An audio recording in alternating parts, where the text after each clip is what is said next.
Juventus komandos pusės. Ir faktas, jog iš esmės per didžiąją pertrauką turės kur kas daugiau apie ką pasikalbėti.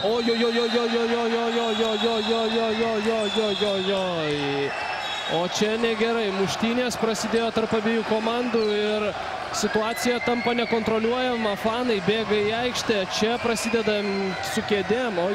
Čia jau reikia įsikišti ir apsaugai. O to nėra buvę dar. Aistros pasiekė aukščiausią tašką. Na, čia aišku yra asmeninės ambicijos ir faktas, jog dabar bus peržiūrima, kas įvyko, dėl ko, kaip kas ir kas pradėjo šį konfliktą. Na, ten buvo vienas iš pagrindinių dalyvių ir Dovydas Redikas ir situacija ten buvo tokia, jog mestas buvo kamuolys. Dar kartelį čia. Čia griūdamas į užribį tiesiog bandė Ernestas Ežerskis mesti kamuolį. Į žmogų pataikė į veidą ir iš karto Dovydas Redikas neišlaikęs kumščių bandė smogti Ernestui Ežerskiui. Na ir po to jau mes matome ir atsarginiai žaidėjai įsijungė į visą šį konfliktą. Prasidėjo aiškinimaisi tarp Barinovo ir Bobrausko.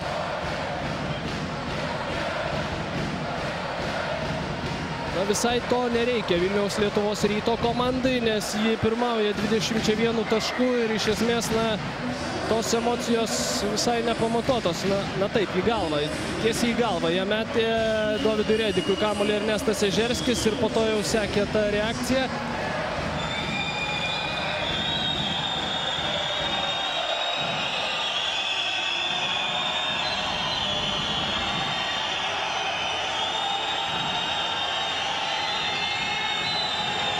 Na, dabar kalbasi rungtynių teisėjai su komisaru Kęstučiu Pilipausku apie tai, kas įvyko, kokius reikėtų priimti sprendimus.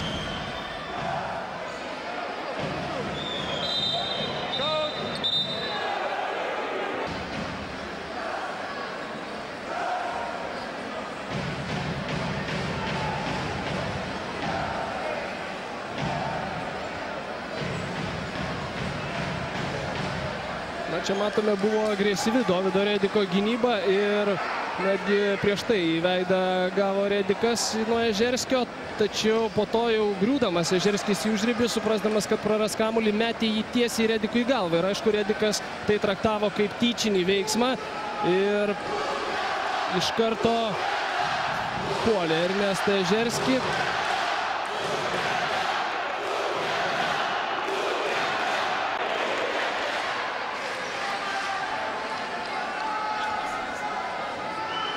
Na, čia tikrai galėjo susižeisti ir pats Dovydas Redikas ir Ernestas Ežerskis ir sužeisti dar ir trenerius, kurie buvo visai čia pat. Na, štai tokia visai netikėta linkme.